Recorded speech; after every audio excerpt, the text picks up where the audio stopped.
Hey. What's happening, folks out there? Broadcasting live to you and yours. Welcome to another episode of Game & Watch Podcast. The Game & Watch Podcast is an OVG production. Definitely check us out on all our streaming channels, Twitter, of course, Facebook Live, YouTube, and I think we do stream on Twitch too, right? Yes, we do. All right. I'm going to be your host. I'm your boy, Justin Reed, a.k.a. Too Tall for You Fool. This is episode number 55. So with me today, I got my main man, the F-Man OVG himself, Finest Dabs. What's up? What's up? And the man from down under, Matt. How you doing, man? I'm all right. I'm going to have to come up with something a little bit more interesting for that nickname. It's pretty common, I think. Matt Bliss. No offense to you, of course. Yeah. Just means I need to make a name for myself in a different way, I think. Well, if you want me to help you out, I could definitely help you with that. All right. So today on the show, we're going to be talking about Nintendo Switch Online speculations. More rumors are out there, so we definitely I want to hear what you guys think about that, and we're going to definitely dip into a little bit of the Tokyo Game Show. We didn't really get to go over any of that last week, or pretty much our predictions for it. So since it was a very loaded show last week, and of course some gaming mentions, what we're playing, the rundown of the games coming out. But before we get into it, how y'all doing? Doing pretty well. Yeah, man. This year has flown by. I just can't believe it's pretty much coming on. And at the beginning of this year, really, I was like, there's nothing coming out this year. But now I feel overwhelmed by the amount of games that are coming out on this release schedule. Mm-hmm. Yeah, it's pretty crazy, isn't it? Yes, it is. I don't think I ever thought that I would be able to play like 3 or 4 brand new games in a single week after the last year and a half. It seems almost too good to be true. It does. Yeah, definitely. Justin, what about you? My week's been good. I mean, got a new pickup this week that I'll share with you guys at the end of the show. Can't wait to share it with you guys. Otherwise, work, taking the kiddo to school, hanging out with the family. My wife was out of town for a bit, but, holding it down at the house, It wasn't peaceful like that. Oh, yeah, definitely.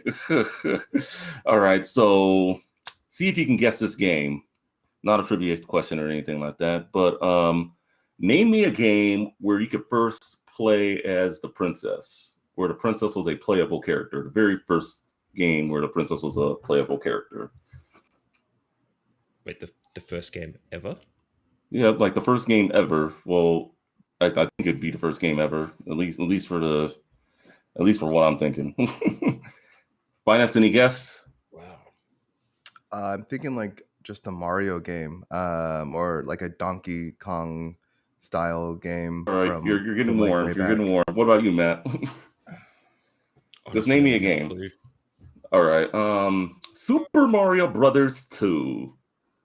Oh, a lot of people, I think a lot of people forget, but you can play. It was a one-player game, at least the U.S. version. I'm not talking about the Japanese / Lost Levels, but the U.S. version, it was a one-player game. You could play as 4 characters. Yep. Mario, Luigi, Toad, and Princess. Toadstool, as she was called at the time. It was actually the first game where you can also play as Toad also. So yeah, just a little bit of a teaser there. And knowing me, of course, it had to be retro, which leads us into our first story. I was ready for that. I was like, what games have princesses in them? I'm like, yes, I'm ready for this. And then you said the first game ever. I'm like, no, I'm out. Yeah. So speaking of RetroArch, it launches on Steam. So for those of you out there that are listening or watching that aren't familiar with RetroArch, it's pretty much a all-in-one emulator where you can emulate anything as old as the Atari 2600 to something recent as the GameCube.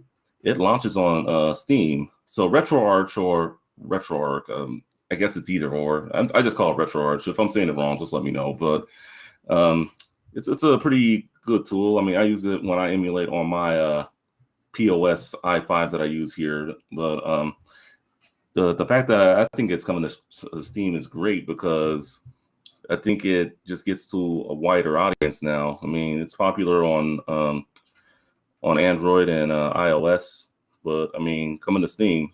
Matt, you're on Steam. Are you going to be downloading RetroArch, giving it a try or anything? Might dive in and have a look because it's free, isn't it? Yep. Yeah, it's So free. It doesn't come with games, so you got to find the games. But well, that's the trick of how they've gotten it onto the store, isn't it?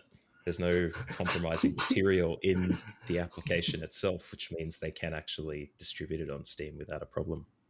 But yeah, yeah, I'll dive in and give it a go. Like it seems. I mean, I was back in the day doing the emulation for N64 and things like that had their own emulation applications that you'd run on your computer. But using something like this, being able to acquire the different cores to run the emulation on devices would be really cool, I think. Yeah, I completely agree. And just that key part, that last sentence where just like emulating on devices. Yeah, this is a Steam Deck move, guys. oh Like, yeah, it Very cool. is. yeah, like the Steam Deck is going to come out and then you're going to be able to download, like it's going to be already on your Steam Deck essentially, like you're just going through the Steam Deck store, and then you're going to be able to have that knockoff PlayStation XMB bar, and then you're gonna be able Yeah, to play I love that. and then I you're love gonna be able that. to play like all the games, all the retro games.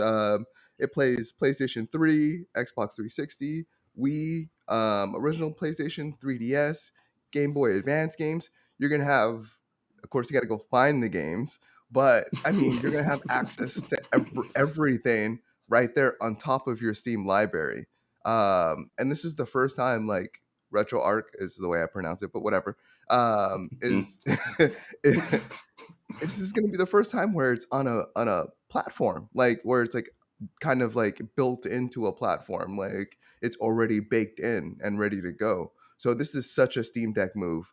The Steam Deck is becoming more and more of like a thing to buy just for like things like this, that they're actively making these partnerships ahead of its launch to make sure that you're good to go. They make sure you can play your Nintendo games and Mm. Yeah. your all your other games. And I was looking at this because um it recently, like last year or like 2 years ago. Wait, not 2 years ago. Whenever the Xbox Series S came out, has it been? It's been a year. So A year. you can play. You can actually download. There's a way to download the RetroArch to the Xbox Series S and X, so you can play all these games and then upscale them to 60 frames per second for most instances right now in the Series S. So I'm thinking about just getting a Series S just for that reason. I can't get my hands on X, but I can get my hands on a Series S.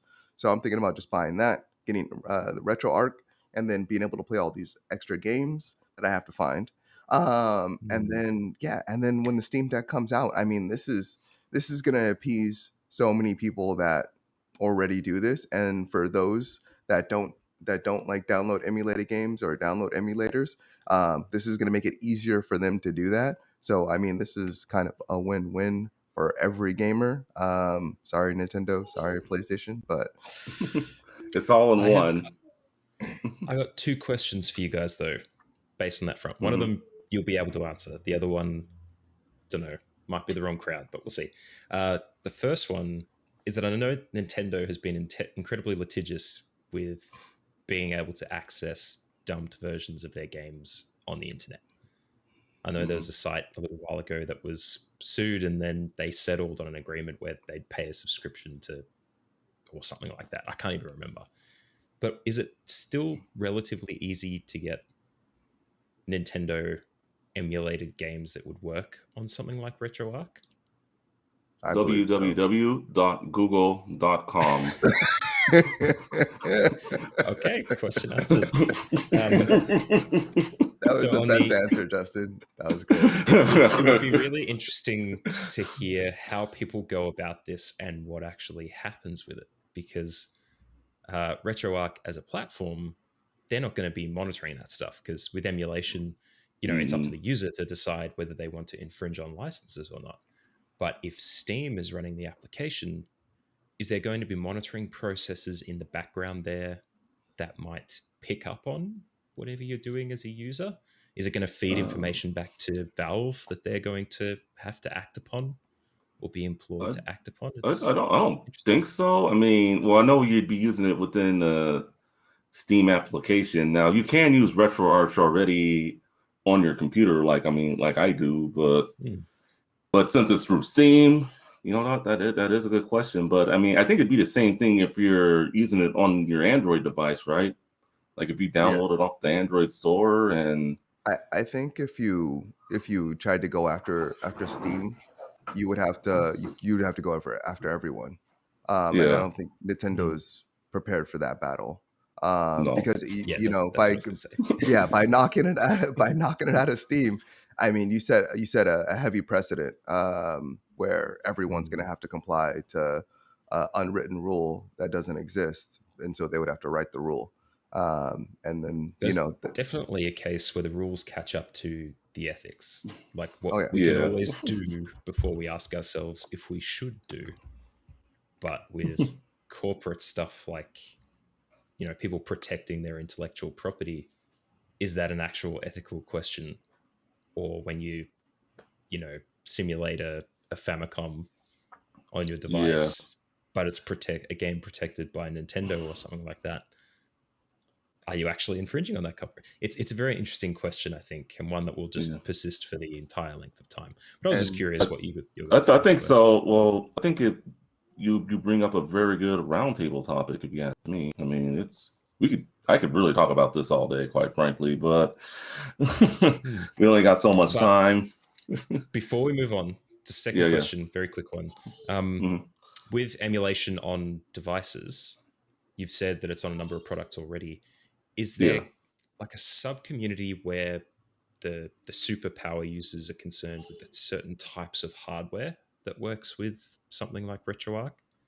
Like, are there certain Well, processors, certain GPUs that won't work with this yeah. product? Well, I mean, it depends on your device and the cores slash emulators that are in the application. Like on a Raspberry Pi 3, for instance, like if you're trying to use the N64 core, it does not run N64 games very well. So it really depends on the speed, the rig that you're using. So my guess is if you wanted to go at it, Matt, I don't think you'd have any problem with what you're using. Me, on the other hand, like I've told you guys off air, I need a new computer, but yeah, we'll see when that happens. Yeah. and it also just depends on the game too. I mean, these games Yeah. are meant to be copied. So Yeah. just a lot of the time, like some games, they're not playable. Like they're able to be emulated, but in the worst form possible. They're just broken altogether. If you can even get them to run, and that's the thing with these emulators. That's why they're constantly being updated. Just when RetroArch launched in 2010, it's a whole different beast than Yeah. than it It's is gotten a now. lot better. Yeah, it's a whole Yeah. different world now. And that's why we saw like Sony purchase an emulator off of like a third party site. They purchased the emulator in order to run the PlayStation 1 Mini. And then the Super NES Mini, and the Nintendo Mini, they used their own emulators to run those consoles. So I mean, it's Mm. definitely practical, and we see major developers and publishing companies using them now. It's just whether you're developing your own or using the ones that are out there. the ones that are out there are open source. So it's a community building these out and making them better on a day-to-day basis. Where Nintendo, you have the people on Nintendo doing what they can. Notoriously, Yeah. whenever you say open source, Hmm. you are always the last step in the quality assurance for your experience. At least in my experience.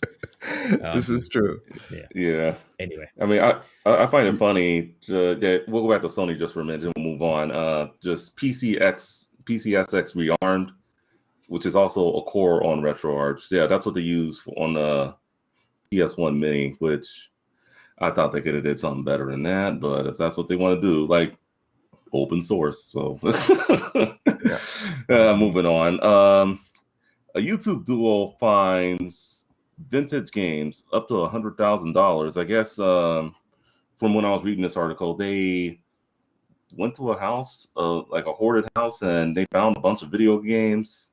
And it, like, I don't know, makes me want to kind of start watching Hoarders now to see what these people have, because I mean that's a lot of games. I know some of the video is graphic. I don't know if you watched it or not, but like this was like a disgusting ass house. And then I guess after they split the findings with the 8 other resellers, those up to $100,000, and some of these games were not even out of the package yet. So, what? Oh man, what? Any thoughts on that? that sounded like a sweet story. The way that they got the information for it was that it was someone who was a bit older who had since passed on, but had Yeah. become incredibly sentimental for the things important to him. So he would buy a bunch of stuff, and that just happened to be video games. So Definitely I a think, collector. Yeah. yeah, maybe not so much a hoarder, although looking at the content and seeing what that house was like, it was definitely one of on the television end of when you see hoarding shows, maybe the ones that Yeah. always make good views. But yeah, it seemed like they wanted to push the sentimental story quite a bit, that it wasn't just about the money. They wanted to share that Yeah. sentimental element. Tell that to their multiple videos since then. This video's done so well, and now they've posted 2 more showcasing these games, but and their Gotta make 20K more. walk away from their cut. But yeah, I mean, it is sentimental in the fact, like, both these people fell ill, and that's what Mhm. led to the house becoming so in such a rundown state. Yeah. And hasn't really been touched for 3 years, and who knows how long it wasn't touched before that, with both of them being sick and stuff like that. So I thought this was a fun story. I'm glad you put it in the outline. But how often I see this a lot, like with vintage cars and stuff like that. But Yeah. like Storage Wars. Have Yeah, you ever Sword seen the Horde. ones where they don't want storage containers? Like, those are set up and those are fake. Yeah, So that show's rigged. yeah, so I just wonder, like, I mean, I know they do still sell storage containers, they sell old mail, they sell everything, like anything. They sell like the airport stuff, like old baggage at airports that people never claim, they sell it. So I know it's a possibility, but this going into this, like, they knew the game. I really felt like they knew the games were there, and then that maybe they did stumble across the games, and we're like, well, like, let's run a whole show. Or maybe like someone like told them, like, oh, my uncle's really into video games, and there's probably like 1,000 in the attic, and you can go through. But I don't.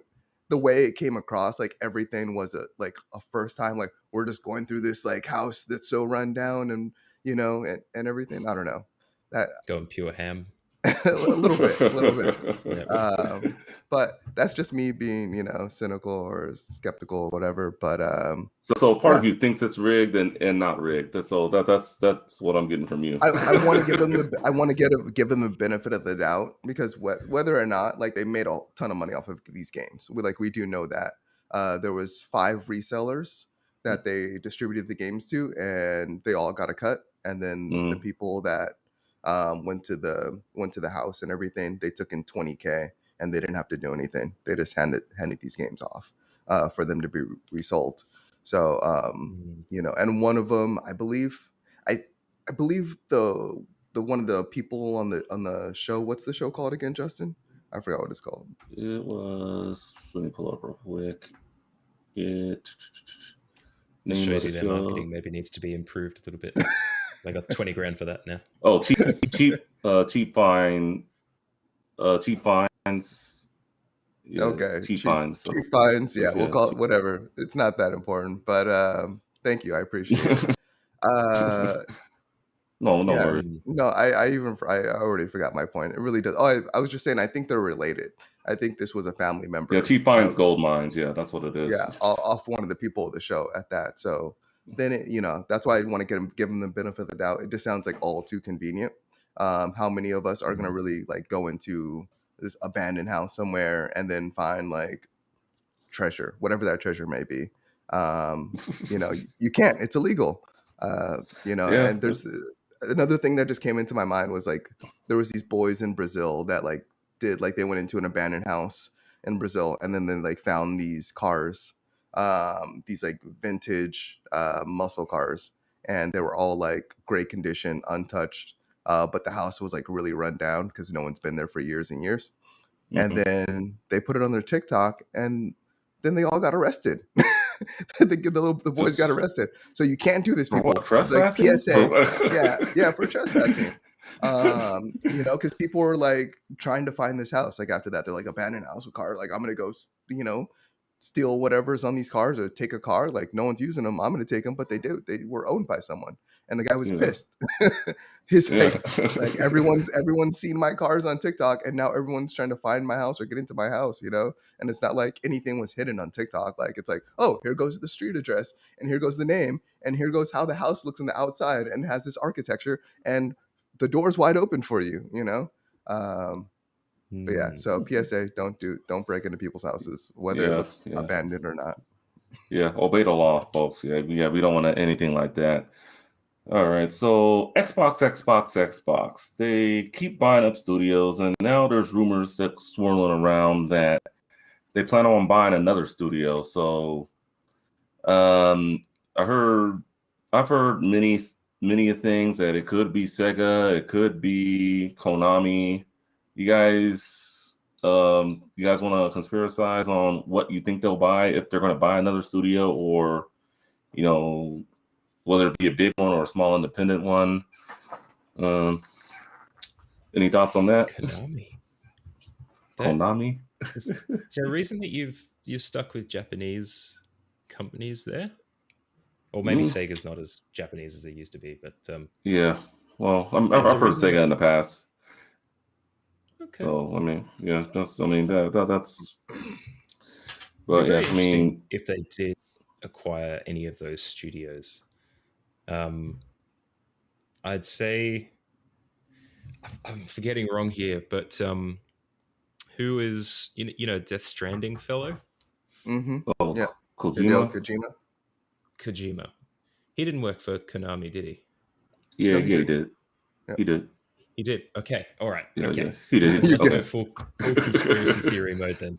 If they were to acquire Konami, that would be a massive fu to the to PlayStation, I'd say, because they've got a very specific uh, Kojima relationship there with the release and development of a lot of his games post Konami. And if Xbox acquired Konami now, they would have access to that entire back catalog of Metal Gear and all that stuff that he was working on. It would make that relationship incredibly complicated, I think. So depends on if they want to do the right thing or the wrong thing. We seem to be on a thread at the moment of people doing the wrong thing, so it's entirely possible that they will. But that would be a very curious one. And like Xbox is all about acquiring the big ones to just take a big chunk of the market now, aren't I they? mean, they did that with Bethesda. Yep. And So I that was a mean huge chunk. that was big. That was big.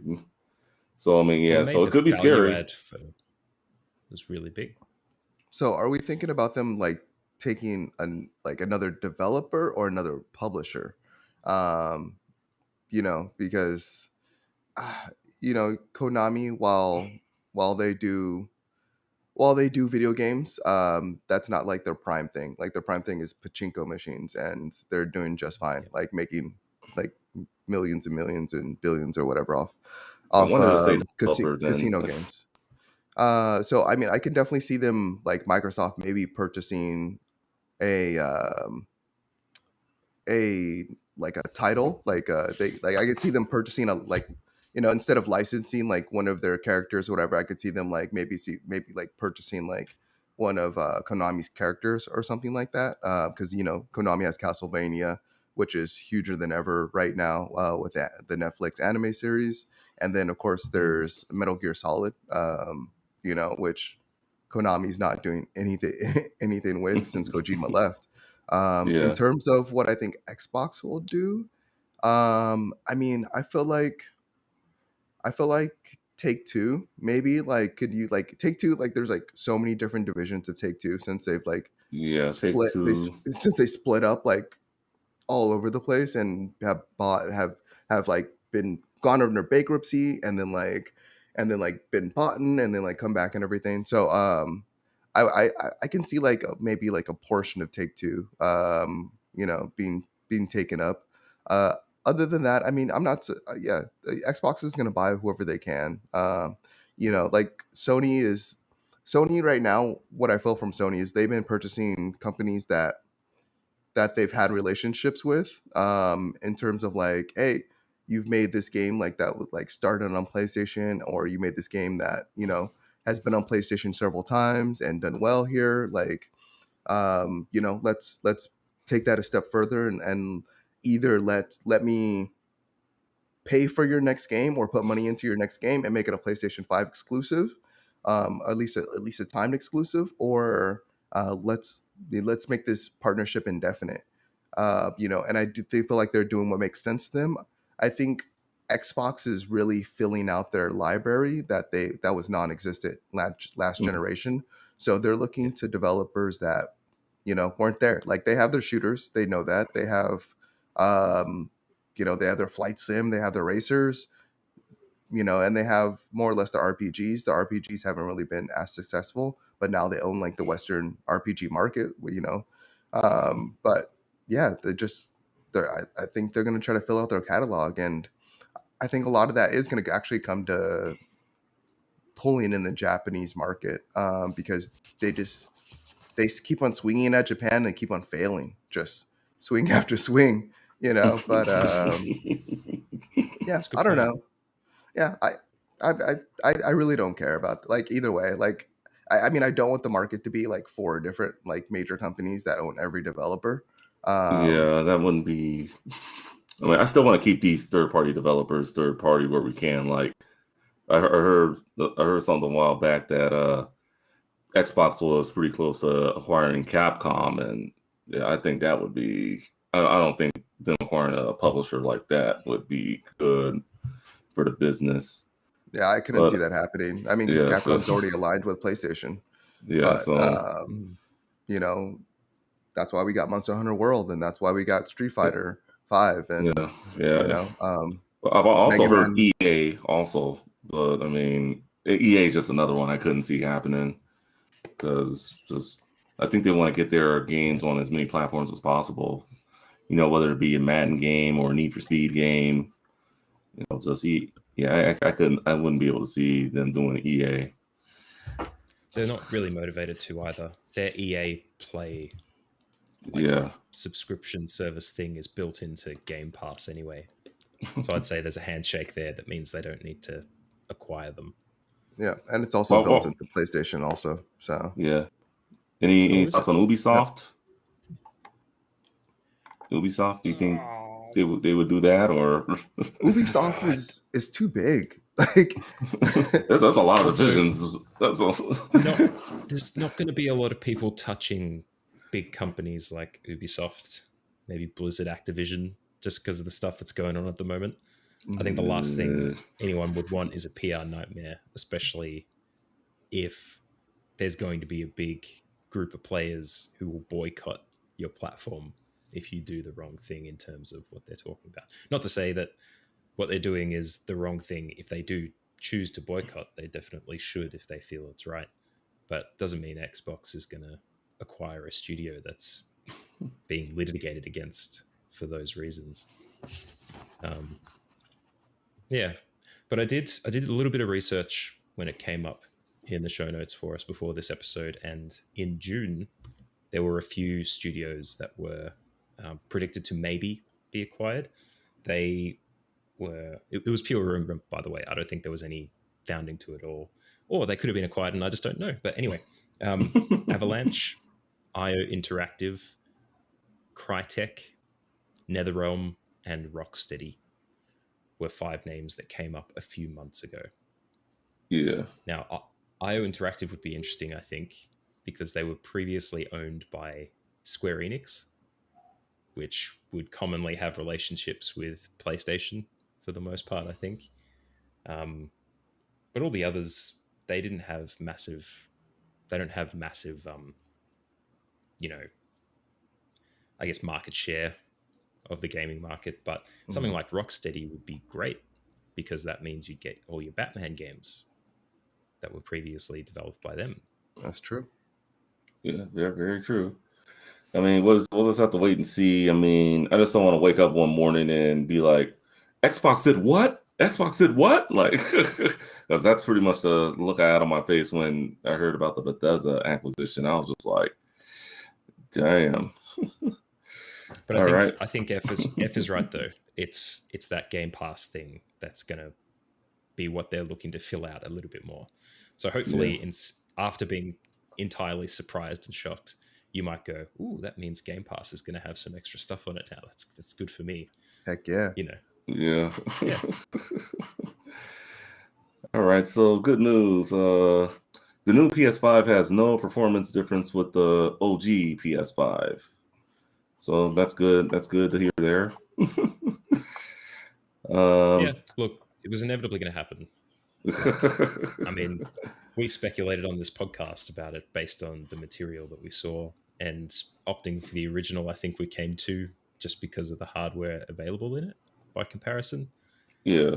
I mean, we should have figured at the time that they're going to iterate on hardware constantly to keep the performance the same but reduce the cost. That's what happens with any product. But I still think the most interesting thing we talked about there is that they put so much stuff in that original product just to make sure that it was a quality one at launch, that they didn't skimp on anything. There was no compromise in the build quality, that they definitely wanted to avoid a red ring circus when this product released with how few people were going to be able to get it. I think that's the big takeaway from it. But it would be I think that's just the big risk of buying any console at launch. I mean, I guess the PS3 would be a good example with UF, where that wasn't like your last PS3 that you bought. It was you got like 2 of them, right? I had 3. Or three of them. 3 of them. Okay. So I first the 80 gigabyte, and that thing just died, and that was the backwards compatible one that played like PS1, PS2, and PS3 That's the games. one with the PS2 in it, right? Yeah. So that one just flat out just stopped working. And then I bought my next one, and then I got the Yellow Light of Death, and then I got my third one, which I still have today. And knock on wood, it keeps on working. It's one behind me right there. And then it was the same thing with Xboxes. I had my first Xbox, got Red Ring, and then I sold. I had it fixed, and then I sold it back to GameStop. And then I got another one for my wife, or my girl. She was my girlfriend at the time, and and then that was pretty much it. And then while she had hers, I was using my neighbor's, and then I gave it back to him, and I took my wife's because she wasn't playing it. So a lot of consoles that generation. Yeah. Well, one thing with the PS3, and I kind of learned this recently, all PS3 models are backwards compatible with PS1 games, even if you have the disc. So that's one good thing. So technically, I can play PS1 games on my PS3. So, but I mean, knock on wood, I mean, mine still works. I still fire it up every now and then. I wish I could play just some more PS2 games on there, but I mean, pretty much what's available at the store right now. It's good. As for the PS5, I mean, I hope you know, there's no ring of death or anything on that thing because I got it pretty early, and if you know me well. If usually I wait about a year to a year and a half before I dip into a console, but Yeah, I don't think it's too just often you have a console before me. This is yeah. like this is like the Twilight Zone. Give me your console. Yeah, well, I Yeah. mean, surprisingly, I bought the Switch after 6 months, and that was actually not not having the Wii U or anything because the Wii U I just straight up passed on. But so, Mm. I mean, that's my experience with consoles there. All right, so we have a lot of delays coming up, so I'll go through the delays, and you can just give me your reactions to them. First, we'll start with Battlefield 2042 delayed till November. The Intellivision Amico. I'm sure some of you guys have heard of that. Yeah, Mhm. that's delayed. Good. uh, Indefinitely. good. Hopefully That's what it sounds indefinitely. I like. mean, the Analog Pocket delayed to December. Hopefully that's the last delay on that one because there's a lot of people out there that want to get that. And the biggest delay of them all that was announced this week, Dying Light 2 delayed. That's okay Any though. thoughts? Yeah. Yeah, that one's Any Dying Light thoughts on 2 okay. any of is these okay. delays? They the Dying Light 2, it's still Techland, isn't it? I think Yeah. that's developing that. They have been so good with it though. They have said they haven't, dramatized any of it. It hasn't been just out of the hip pocket suddenly delay will come back in a year and a half. They've been incredibly genuine and upfront with all of these delayed periods. And even this time, if you look at the fine print of any of the articles that talk about it, they say that they're going to give the currently existing product to content creators and press so that there is going to be something out there for people to enjoy, even while we're still waiting for it to come out as consumers. So I think Dying Light 2, while it is big news and we've been waiting a long time, I don't think it's going to be, again, it comes up, a cyberpunk style delay where everyone's going to be super angry about it. It's it's just sitting there doing its own thing. We've been waiting long enough for Dying Light 2. I think 2014 is when the original came out. Is that right? Hmm. Could be Somewhere 2016. around there. Yeah, something Yeah, like that. So Yeah. it's been long somewhere around enough, there. Yeah, couple of months. And My they've said it's question, bug fixes too. yeah, and everyone like all these delays. I think every one of them mentioned like COVID, working from home, trouble, Mhm. da da da. You know, Mm. for Except for maybe the the Intellivision, but yeah. I mean, It's in well, its own no, camp. they were supposed to launch during COVID, and now they were supposed to launch for 180, and now their price is, I believe, 230, and their games were supposed to be $9, and now their games are all going to be $20. Um, and you- I'm I can almost guarantee that COVID has something to do with that, you know. But yeah, all of these have seen significant delays. This isn't like the second delay for any of them actually. no. This is the third delay for Yeah, most that like everything that you yeah, spoke of, except for like Battlefield. the Um, Analog Pocket, that's the third delay. That's coming out in December. Let's hope they don't have a fourth because then yeah, because pre-orders are out on that thing and Analog puts out some, pretty good products, the Super NT, they put out the Mega the Sega knockoff one. I forget what it's called, but yeah, they yeah, that FPGA with their clone consoles are really good. So yeah, there are a lot of people out there that are pretty upset about the Analog Pocket being delayed. So But that was a uh, Kickstarter, wasn't it? yeah, that was like yeah, Kickstarter, and then yeah, it's pre-orders over a year though. That's a long time. I mean, you can only imagine. Hopefully, the Steam Deck ain't delayed. I only kickstarted one thing ever, and that was actually two things, but both of them have been miserable. So I did like a watch, like a watch that supposed to use your body heat to recharge itself. Just Hmm. basically false advertising. It did not work whatsoever. I still had to use it like a charger to charge it. And then the other thing was Bloodstained, and that was a mess at launch, and it took Oh forever, and it yeah, was delayed. It was a great game. I loved the game, and yeah. You I did. You still jump on. did. Yeah, that's right. I remember you telling me a while back you did put money into that Kickstart campaign. So Yeah, and that was yeah, like that. Those are too late, like late ones. Like that's late in the game.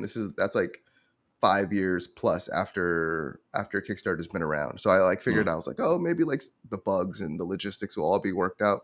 No, it's just every time you go into Kickstarter, just expect it to be a mess. Yeah, Yeah, it kind of relies on people doing the right thing, whereas Kickstarter Yeah, as an established, place for Kickstarter. people to peddle their wares is hmm Well, I not know with really the Kicks. indicator.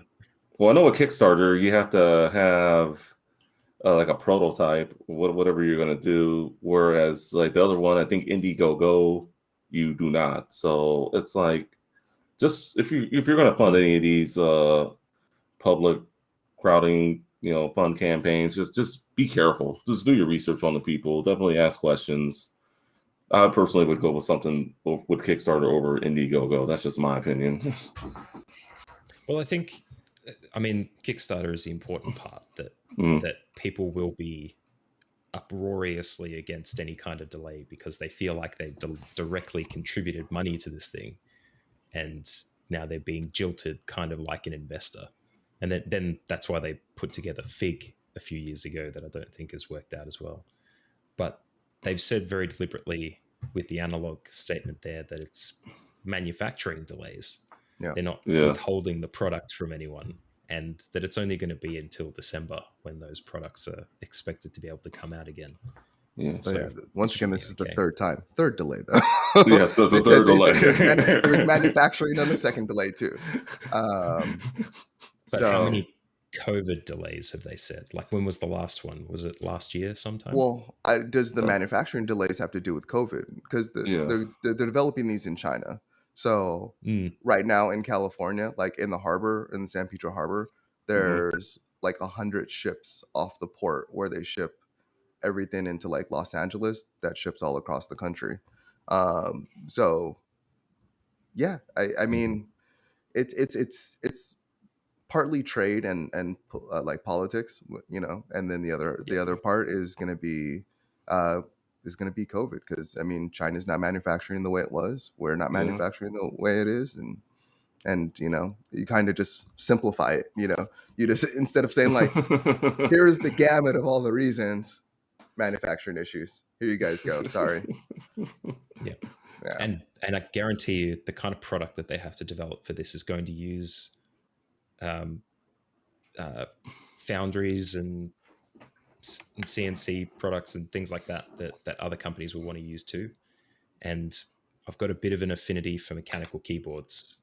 They would be in very much the same line, and the amount of products that are being ejected out of China to develop those mechanical keyboards would tell me that people just throw money at these foundries and the people that hold the factories to put the products together. I'd say they just may not have had enough money in a couple of stages for them to be able to push the products through, yeah, I can see that. because it sounds Yeah, very for sure. complicated to try and get that stuff going. But on a more positive note, that analog looks really cool. I'm glad you brought my attention to it because it really brings up those retro vibes of having the Game Boy Pocket Mm. at the time when it was released. Yeah, And yeah, for one sure. I last mean, for me, Psychonauts 2 was originally a Kickstarter game before. I think actually they did two crowdfundings, and then Mm, Xbox purchased them. So I mean that tells me a lot right yeah. there. Like that game, like when it was Kickstarted, like I was very hesitant. I was like, is this game ever going to come out?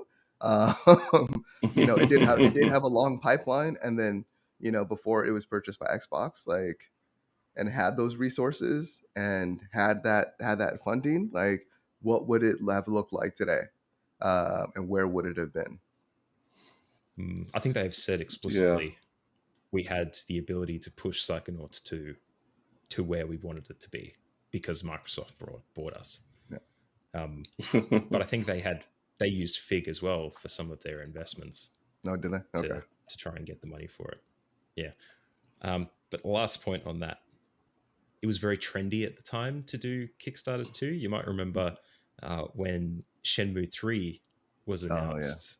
Oh as yeah. a Kickstarter, and people were saying for no reason because they had a product to sell. If they're going to build this game, it's not because everyone is paying money for it. And luckily for us, Kickstarter didn't become a pre-order solution for them to get more money before they ask for more money to then sell it. So yeah, I mean, sometimes it works out, sometimes you get burned like you did with Bloodstained. I think they figured out that they can't do pre-orders for games Yeah, without it just giving someone a No, solid it product. never no, works you out. just Yeah, they're still putting out updates Yeah. for that game that like they promised for, like they yeah. promised initially, and it's like 3 years old or 2.5 years Yeah, old. so But it's like it's just pretty much in the same category as Cyberpunk 2077. All right, so moving on to the Nintendo Switch. So the Nintendo Switch finally did something that they probably should have did since day one, but we give them a pass because they're Nintendo, right? They mhm, finally mhm. added Bluetooth support. They finally added Bluetooth support. What do you mean added? They went in and to everyone's console and they opened them up and they put the little Bluetooth adapter in there so it could receive the signal. What do you mean? Apparently so. I mean, well, maybe they didn't go. No, Nah, just no. so Uh, they put out an update so you can finally use wireless headphones for your console. And the good news is you can use really any type of Bluetooth. It doesn't even have to be like specific. You can even use your PS5 headphones for it if you want. But I'm just trying to figure out why did they wait so long to do this when they could do this since day one, or do we just give them a pass because they're Nintendo? So a couple things I want to touch on right there. So yes, you can use pretty much any type of Bluetooth, but you can't use PlayStation 5 controllers or Xbox controllers or any other type of controllers. Yeah, So yeah, you can only use controllers. No, no, no, yeah, no. yeah. So you can use pretty much any type of headphone, which is fine. Uh, but from all the reviews throughout the internet, when they put out this update, two main things have been the consensus from what I've been reading, and I have not tried it yet. But one, the Bluetooth is very finicky. It takes forever to sync to the console, and it cuts in and out, in and out. It's not. There's a delay. There's the quality's not great. And that's just what I'm reading. I haven't tried it for myself, so I have no idea. And the other thing is, the update. So you know, people are pissed like the Switch has had this capability all along, and they just needed an update to patch it in, and then we have all these third party companies that have been building adapters for the console where you can plug it into the bottom and you know listen to headphones, but it turns out that wasn't necessarily necessary at the time.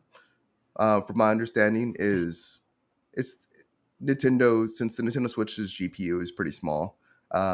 They were reserving this update because they were allocating the GPU for other things, or potentially other things, and then eventually they're just like, okay, well, the things that the updates that we've incorporated in the Switch so far haven't affected the Switch in a negative way. We can now do this update for Bluetooth, and it shouldn't affect the system. Is what I was my understanding, was what I've heard and what I've read, but I don't know because Nintendo didn't put out anything. They said on like Twitter, like, hey, Bluetooth's now active. Like, go for it. Update your console and then connect the system. Like, no instructions or anything. Just like, here you go, guys. Like, you've done it Here we before go, with other just connect devices. it. Yeah. Well, I But mean, me that's Bluetooth personally, in general. yeah, Sorry, T, go ahead. me personally, I think I just stick with the third party devices, just plug it into my Switch and then do that based on the reviews I've also read. But I mean, I, I'm just trying to understand why didn't they do this like after the first month of the console coming out? But Well, that's what I was just talking there's about. Yeah. Well, I mean, it's just like you think about it. It's just like it goes back to even like chatting with someone who's playing on the Nintendo Switch. You get to use that wacky app or just use Discord or something like that, or something like we're doing right now. Or even just call someone. It, it's the Nintendo Switch. I mean, it's a great console, but sometimes I wish I was just at Nintendo, just telling them what they should do, and hopefully them listening. Giving you I'm sure Reggie. there's plenty of people that do. And let's not bring up Reggie, because now we've got Bowser there, right? What Yeah, was Oh his yeah, last name? yeah, Bowser. Nico? Yeah. Doug Bowser. Yeah. Bluetooth. Bluetooth is a hard thing to get right at the best of times, in my experience. And that's on products that are advertised to have Bluetooth as a feature upon their release. And thinking back to when the Switch came out, it makes sense that Bluetooth is not the best experience now, because there would be like it's so easy to get a pair of Bluetooth headphones on the cheap from anywhere, whether it's based on a product that currently exists and it's been stolen in terms of design to sell it, or if it's been a brand new one. But the Bluetooth communication standards have increased over time as well, increased in complexity, uh, decreased latency, but it all depends on the device you're using to Bluetooth connect and the device that's hosting the sound and the audio. And if they didn't intend for it at the beginning, then yeah, the experience is going to be crap, because they're not going to slow down the audio and the processing on the device to make sure that there's low latency and it makes up that gap. And just hardware stuff in general is difficult at the best of times. But for them, their internal development might have been looking at that Bluetooth slot, let's just say, to maybe think of extra products. Maybe there was an advance of the Pro controller that they were looking at developing as that would require an additional Bluetooth slot in that system, to where you'd have 3 connections, because you've got those 2 Joy Cons that use Bluetooth as well. Maybe it was a Sega fishing rod Bluetooth kind of thing that they really wanted to reserve for, just in case fishing became a thing. Maybe it was close to when Final Fantasy 15 came out, but That was good fishing. Yeah. so we're here. It was a great fishing simulator, Yeah. and also fighting in big swords. But yeah, there's a whole host of things that you can speculate with this, but Nintendo likes to keep their cards close to their chest at the best of times. That the thing that annoys me is that I mistook this Bluetooth announcement as them replacing the voice chat and finally having, on system voice chat for people to be able to communicate with each other. I think you weren't the only one, but yeah. Yeah. And not having a Switch, I haven't had to use that ridiculously complicated system that requires another product for you to be able to talk to someone else. But Nintendo's still selling, so obviously that's not the thing that's going to kill it. But yeah, Bluetooth Yeah, is... yeah. Right now you gotta give it to them. They got the games, and it's portable. People like to take their stuff on the go. I mean, you got to give Nintendo credit for that. Just sometimes we just wish they would have some better hardware stuff. Now let's move into some of their software stuff. Wait, before we do, I just have I'm sorry, I just wanted to jump in real quick because I just have a funny question real quick. So with this update coming out after 4 years after its launch and everything, what update do you think like Nintendo may roll out with next that may launch like a new feature or something like something that they probably could have did like all along? Like all of a sudden, like they launch an update and let's say Game Boy Advance games, all the like are now playable and use like the Joy-Con support or something. Like something just like Nintendo. I can just see Nintendo like launching another update and just something like a whole new feature is just like implemented. Like you can now remote stream it to your TV instead of docking it. For me, as funny as this sounds, voice chat. That would be I will that be would be pissed. I would be pissed I'm like, what? We could have did this all along. What the? I would be pissed if they came out with like voice chat tomorrow or like next year down the line. Sometimes like you could have did this shit day one, man. Like, I can see that happening. Let me. So you're angry now. Let me tell you what I think. Because we're looking at hardware as one of these things, like the Bluetooth chipset has to be there for them to be able to unlock it. If you imagine that they have gated the graphics processing ability on the hardware specifically, which is what happens when you develop graphics cards for computers. They'll have a few lines and then they'll release product on a lower tier, but they will cut out some of that capacity and lock it to ensure that the person who gets the product can't tap into it. But it means they're not developing 3 different lines of products. So the 3080 graphics card, for example, will have the same abilities as the 3060, but the 3060 will sometimes be limited. That's something that's come out more recently about the latest revision of the 3060 graphics card in the RTX line. What if next year the Switch Nintendo releases an update for the Switch that says, you know what, we're just taking the limiter off. You guys can have 1080p upscale resolution on your screens, and when you plug it into the dock, you get 4K. Would that make you angry? Yeah. I would be I blown could away. kind of see the Switch OLED being that. Like the Switch OLED is already the Switch 2.0. It's the exact same hardware. They just took that cap off. And Yeah, exactly. Yeah, pretty much. You're kind of making me want to go pre-order Switch OLED, but I mean, no, I mean, that would be the big thing, though, right? That if they released a product, they deliberately used 60% of the capacity just to set expectations, and then with a firmware update, they can unlock an extra 20 or 30% and like eke that out as they can. That's almost on the level of Apple product inbuilt obsolescence, I think.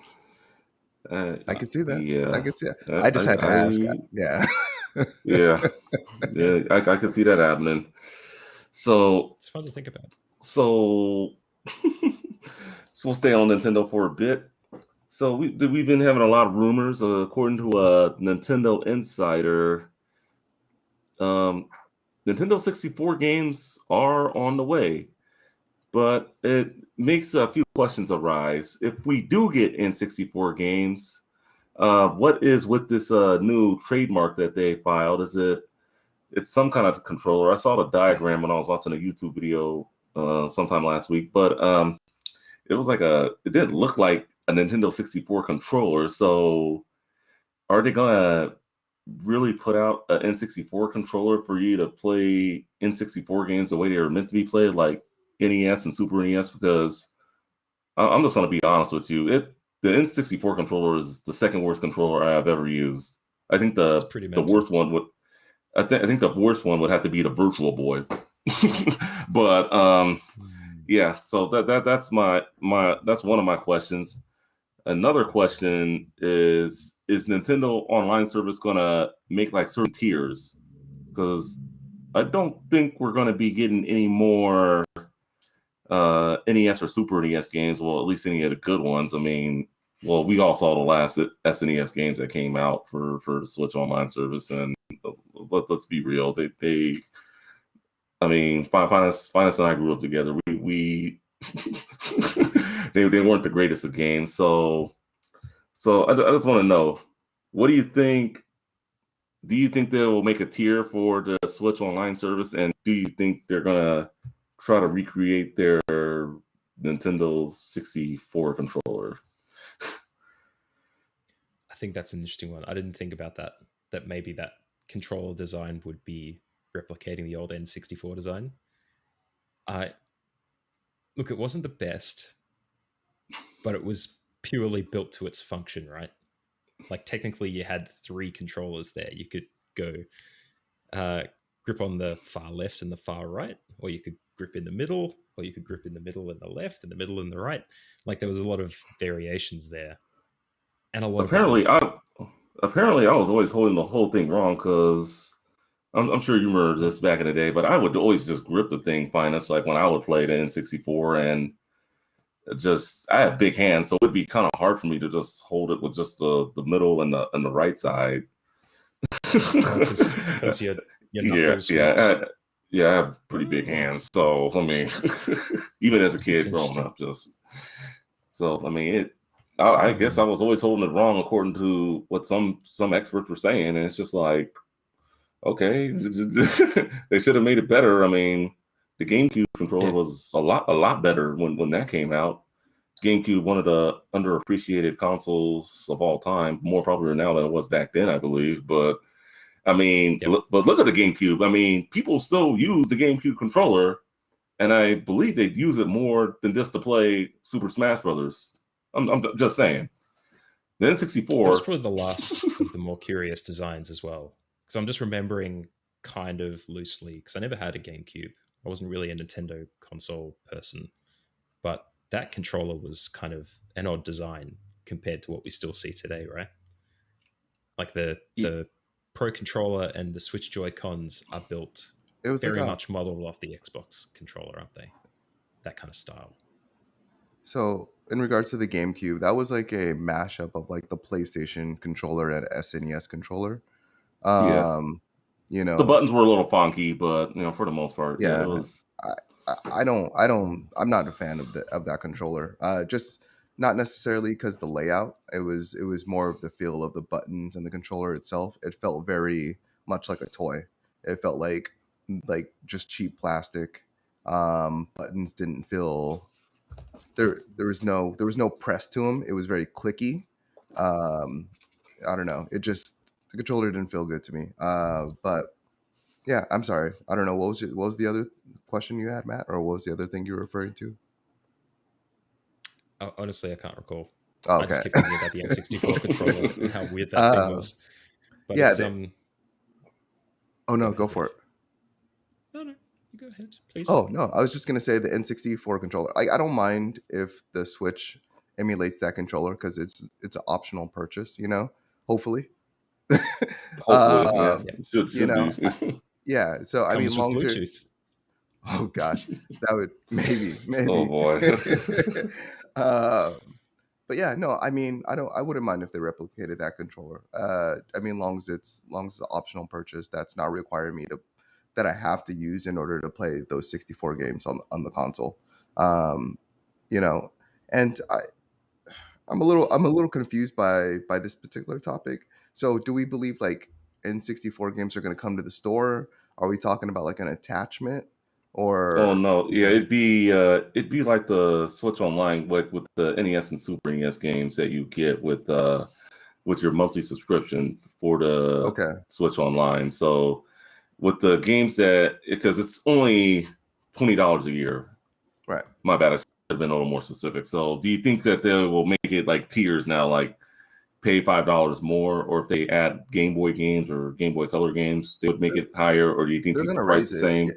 Yeah, no, they're gonna. I don't know if they'll do tiers, but they're Hmm. definitely gonna raise the price. I mean, the price of $20 was to get you in, and then Yeah. once they get you in and get your credit card, and they have an idea of like what the market looks like, and the amount of people that are willing to pay it, it's almost like passive income, long as they have the servers running and they have the games running, and then they come out with, and they put as much money as you pay for the service.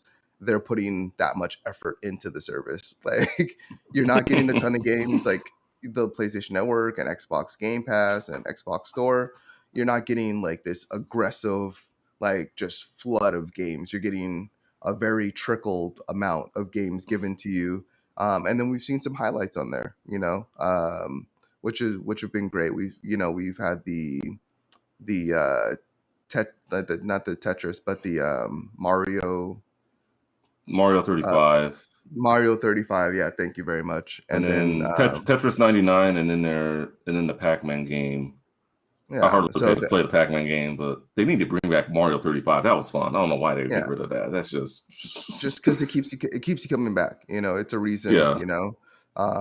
It's limited time, and Nintendo. I feel like we've been seeing more of that from Nintendo, especially these these last 4 years. The Nintendo NES.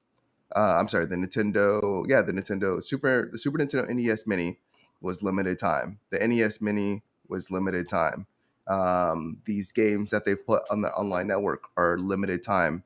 And then Mario I think it was Mario Odyssey was the physical copy. Like I think the physical copies, like they only put out a certain amount of physical copies for that game. Mario 3D All Stars. Was it Oh, there we go. It was Mario 3D All Yeah, Stars. Mario Thank 3D you. All Stars.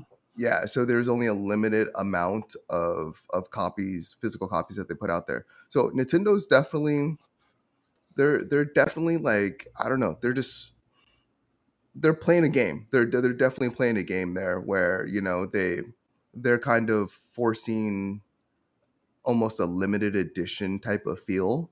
And by withholding things back from people, they're creating their own nostalgia and their own, um, Demand. need.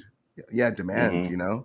and it's kind of Yep. false demand, but it's working for Nintendo. And I mean, in many cases, it kind of almost hurts them because, I mean, they can sell so many of these. Like, just imagine having it out for 5 years, and maybe it's a limited run for 5 years. But I mean, you have people, purchasing it for that 5 years. But at the same time, it may not have that demand if there's that many out there. Precisely. So it's a tricky Yep. game, and Nintendo's I guess they're doing well playing it. But yeah, I don't know. Yeah, it pisses me off. I mean, because the thing is, they could put out the SNES Mini again tomorrow if they wanted to, and the same thing with the NES. And they could make a N64 Mini if they wanted to. Maybe they wouldn't be able to get all the games they would want to on there, but I mean, they could. I mean, and people would buy it. I mean, there's no reason why they need to make limited quantities of the stuff. People will buy their stuff. People, want to buy Nintendo stuff. I think they're in pretty high demand for the most part. People just, try to figure out why they can't do this to make more money if they want to. I can see them putting out an N64 Mini, even with those crappy ass controllers. And back in the day, how they had different colored controllers, the gray one, and then the black one, and then the green one. They could definitely, if they really wanted to, they could manufacture that again and put them out in like different colors, and then say the mini console comes with 2 of them, because many of the games were 4 players anyway. So I mean, you can go at it with people. So I mean, yeah, Well, it all but comes I back to mean, the money again. But yeah. it's not just about them getting a bunch of money. It's about them as a company being able to establish profit margins for stakeholders in quarters of the year. So they've probably got that N64 mini project sitting somewhere and going, all right, we wait for a downturn. And when we predict one in Q3 of 2024, that's when we spool up this project. We've got a big, significant gap in game development. We throw out the N64, profits go up, and they manage to fill out that small empty portion for their stakeholders. So it's the timing and the money. That would be the big thing. And Nintendo as a company is doing it very well. And As F said, the demand, they yeah, manufacture that. They can push money into whichever quarter of the year they need to make their company look good. and speaking of this one other point, I just did want to just bring up. The 64 has been inherently hard to emulate. It You has. know, so in terms of creating like a solution to where the Switch can play these games, or if they're running the emulation on their side, and then just sending it over to us like via the cloud and stuff. I mean that works. However, the 64 is that architecture is just is a mess, and that's why we Ooh, only yeah. got we only got you know 4 or 5 years out of it, and it wasn't even that long. yeah, I mean, we got quite a few good games out of it, but just it was inherently hard to make games for it. Develop And game, that's yeah, why, it yeah, was and that's why like Square Enix, like the Final Fantasy, which Final Fantasy was it? Like Final Fantasy, 7, I 7 or 8, believe, I think. So. yeah, I think it was definitely wasn't 8. It was, yeah, 7 was originally supposed to come out on the N64 Dolphin, or the Nintendo 64. And then they had a falling out, partly because the architecture on the 64 was so bad. But I remember seeing those screenshots for that Final Fantasy, and I was so excited. I was like, Yeah. that's Back just like, then, it was probably yeah. like state of the art graphics. Now you look back Oh on it, yeah, it's just like, I see why they wanted to not do yeah. that. That three that So 3D blew that 3D blew PlayStation out of the just the entire like spectrum. That 3D was insane. But then like, yeah, it was the PlayStation 3 before the PlayStation 3, It was before, like, when Sony came out with all that cell architecture, and developers were like, yeah, it's powerful, but like figuring out how to use it, and it's not easy, and a game's going to take us twice as long, like it's not worth it for yeah, us. Like, when we can go put our game out on another platform that's easy to make, and that was Xbox, at the time. Yeah, is so I don't know. Just I don't know if we're really going to see that on the online through online and Nintendo in its current state, because just their platform doesn't really seem that it's yeah, capable in a lot of senses.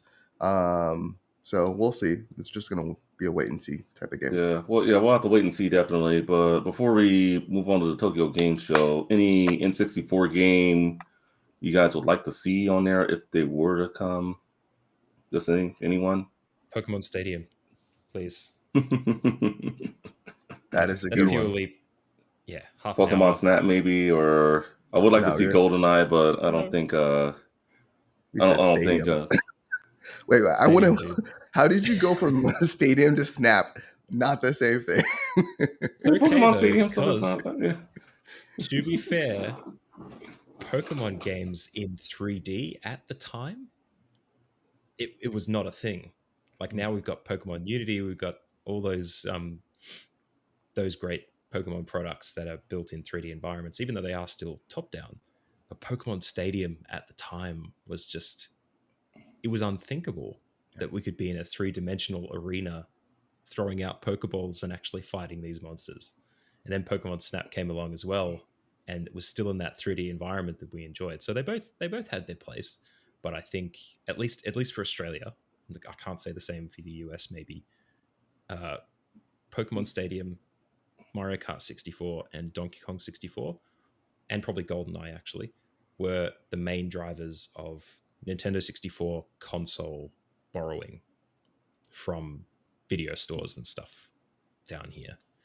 Like, you always rented it for 3 or 4 days or a weekend with your mates, and you get all the controllers and you get the Mario Kart as well, and you just play with them, maybe for a birthday or something. And getting Pokemon Stadium for that's how I played it.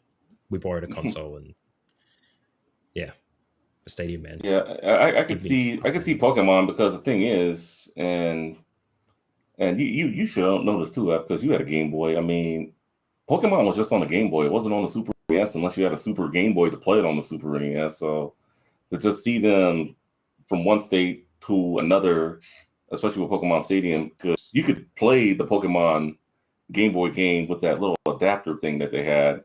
I think my brother had it, but yeah, so it was actually pretty incredible at the time. So yeah, Yeah, I but kind of that's a miss now, that. pre-existing relationship.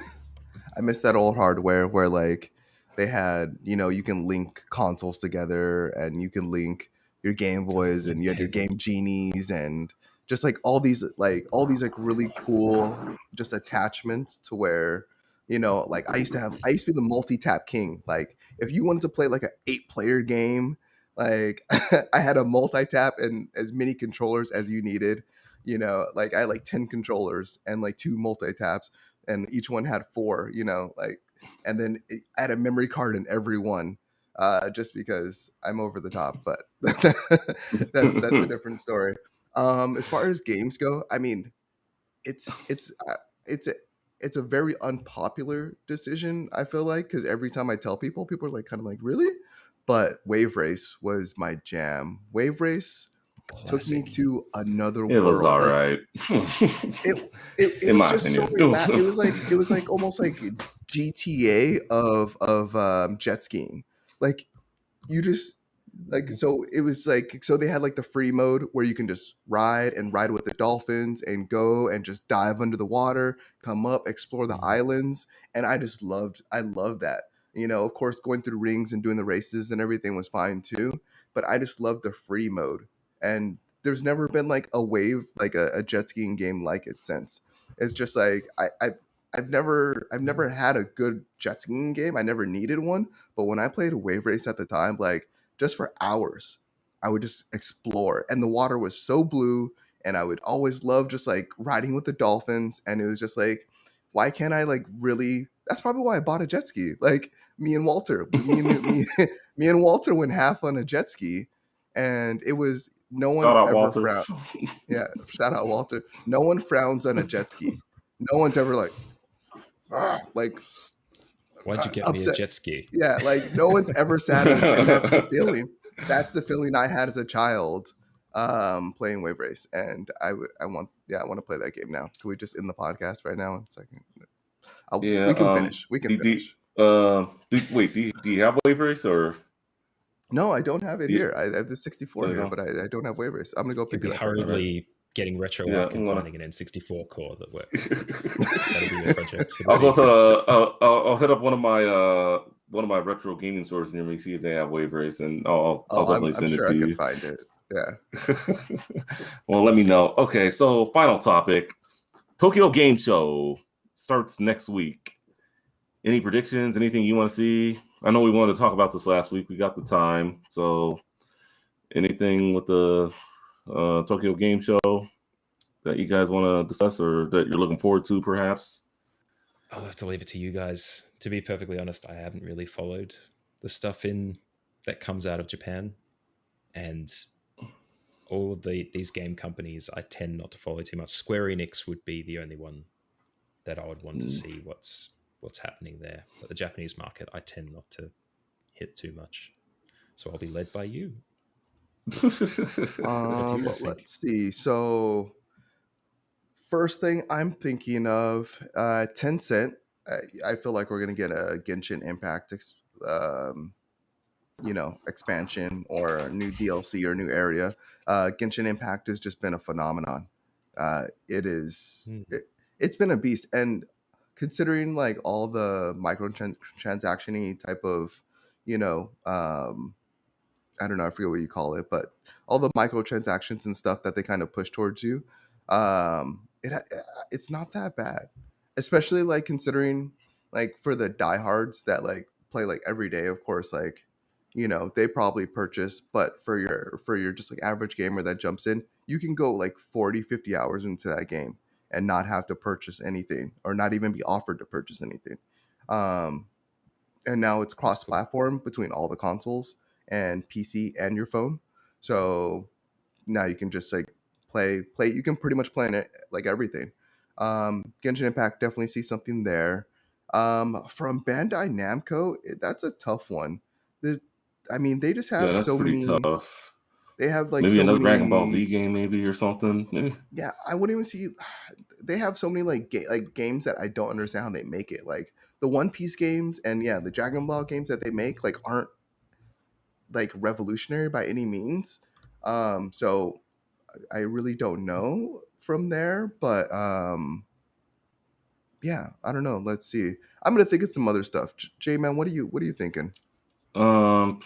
Maybe Square Enix will announce that the Final Fantasy 1 through 6 pixel remasters will be for consoles, not just Steam. You're lucky, Matt. And I refuse to play that on my cell phone. I'm sorry. Capcom, maybe we'll get Mega Man X9 announced.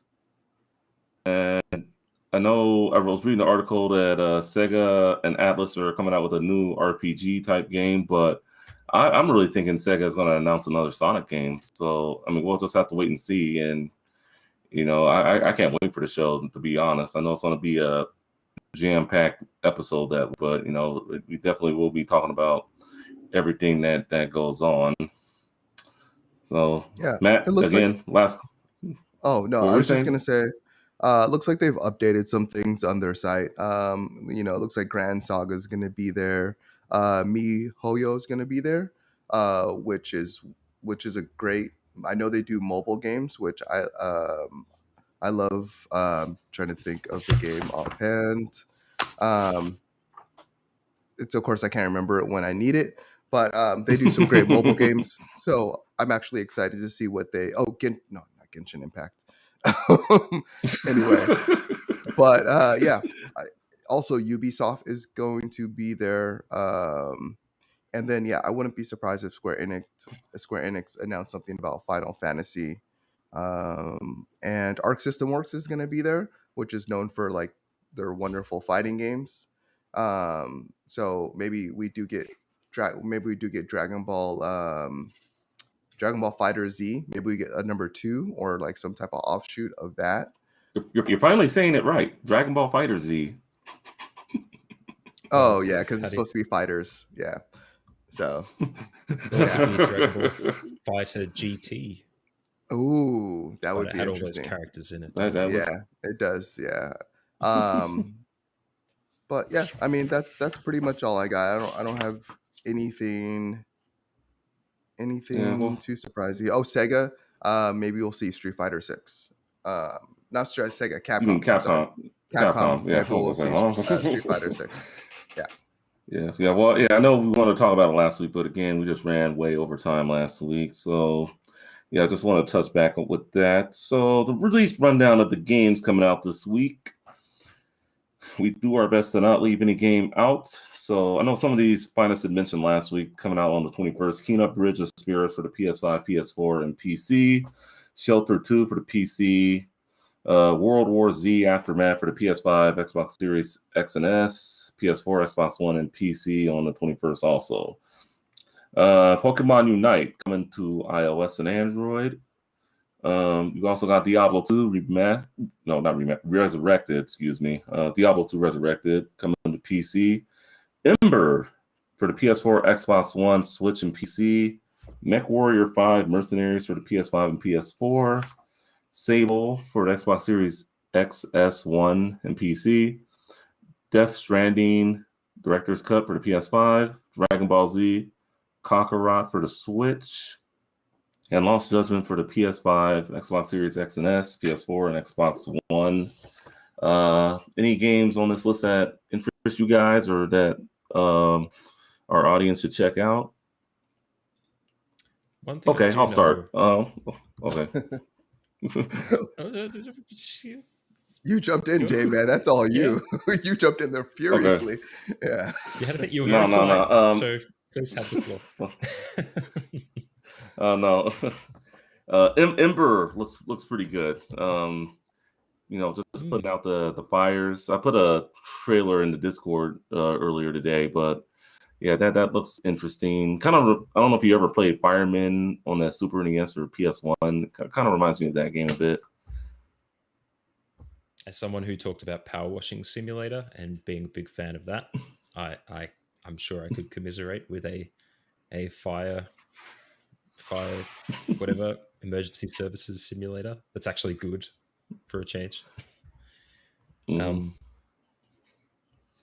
no, that'd be really cool. I just wanted to say before that Sheltered number 1 I think is a free game on the Epic Store at the moment, so if you wanted to check it out before you jumped into 2, jump on there and see if you can grab it. Pokemon Unite on smartphones as well, that's going to be a big one. We did talk about Pokemon for a little bit there. And look, I don't think you misstepped saying Diablo 2 Remastered either, because that's essentially what it is, just needed a different kind of name. But I think that's the one to watch this week, because with Activision Blizzard in the position that they're in with the lawsuits and technically the way they've behaved, there's a lot of stuff coming out still about that there's no one in there that we had to fire that has their name represented in there. We changed character builds and the avatar designs, so they're more like warriors and less like they stepped out of a nightclub. They're really trying to appease fans as much as possible, but I think the advice that's come out of them about this is, do what you will do. We're not telling you to buy it one way or the other, which tells us that they're really not expecting a big bunch of sales. But it could very well be that it does make a big chunk of change, because there's a huge fan base there, and I will be one of them. But I don't think I'll be dropping any money on it. Finest, It'd be any interesting to look. game this week? Yeah, so yeah, I'm actually gonna pick up Diablo 2. Cool. Despite everything that's going on Mhm. with the companies and everything, there's been like talks of like boycotting their games and things like that, and which makes sense in regards to everything, but there's still all these people that worked on these games. There's still all the people that work for these companies. They don't necessarily want to pick up and leave and find a new job. They want to change the environment that they're in for their better. And they specifically said, like, on Twitter, and in like news interviews and stuff, that please don't boycott the games. Because these games are they're supporting the company, but it's also supporting the people that made it. And a lot of these people that made these games, this is their livelihood and their time and effort, and it takes a lot. It takes a lot to make a game. It's just a lot of people that makes these games. But even more Yeah. so on a more personal level, like Diablo 2, I loved it. I loved it back in the day. It was a great game. They Stay a doing. while and listen. Oh my gosh, that was great.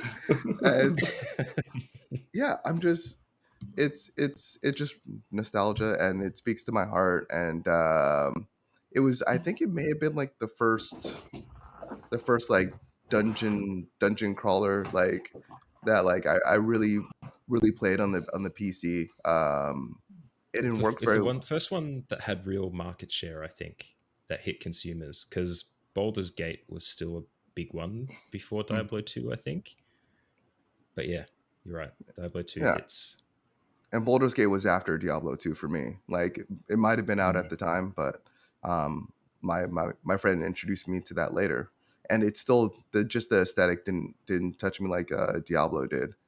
Just smashing in skeletons' heads. Just, I mean, you get to do that in Baldur's Gate too, but Could I ask, yeah, Dark Alliance 2 for the PS2? Did you have that? I believe I did. I'm pretty sure I did. Awesome. Yeah, yeah. I think I think that might have been actually my first entry to Baldur's Gate, because I didn't play it on PC originally. I played it on console Mm. originally, or it might have been at the Yeah, me arcade. too. It was at the arcade too, right? Wasn't there? Arcades here. I, I don't think they were a thing in we'd Australia. have to Google that maybe, but Okay, okay. So it's tough to go back in this deep dark dungeon of my mind, and remember these things. But yeah, I think I definitely played it in an arcade, so I know I did that. And that okay. might have been my first exposure to it, and then I bought it for my console.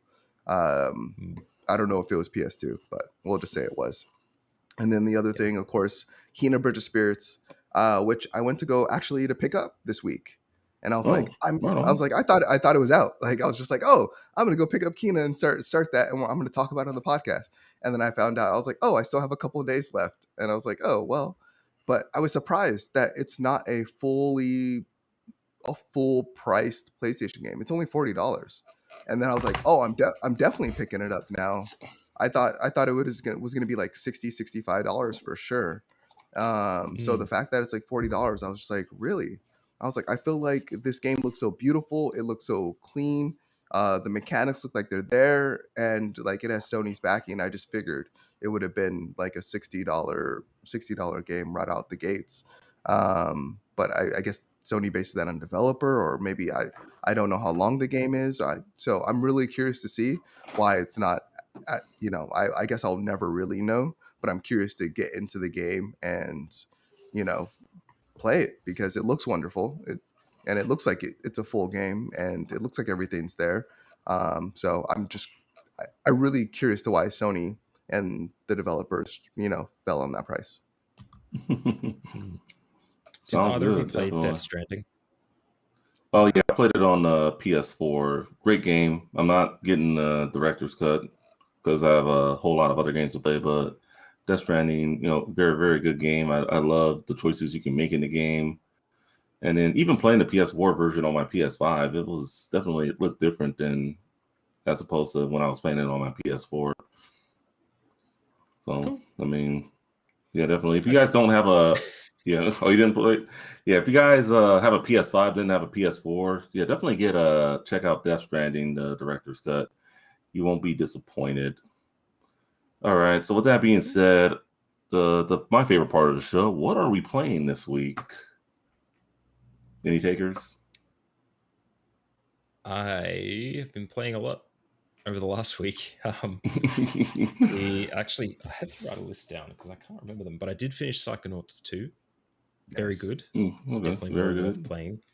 The Artful Escape that came out last week, I did give that a go. And while it's not, it's a bit less of a game, more of an experience, I think.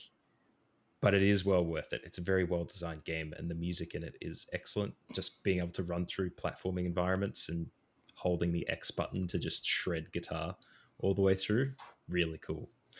I also played Origami for my other podcast, the Restart Games podcast. Plug. And but mostly in anticipation for Origami 2, because I hate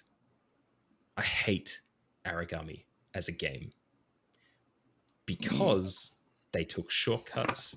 It's the kind of game where they put together, the premise is good, what they sell it to you as is like what you want, but when it gets into your hands, you realize they took a bunch of shortcuts.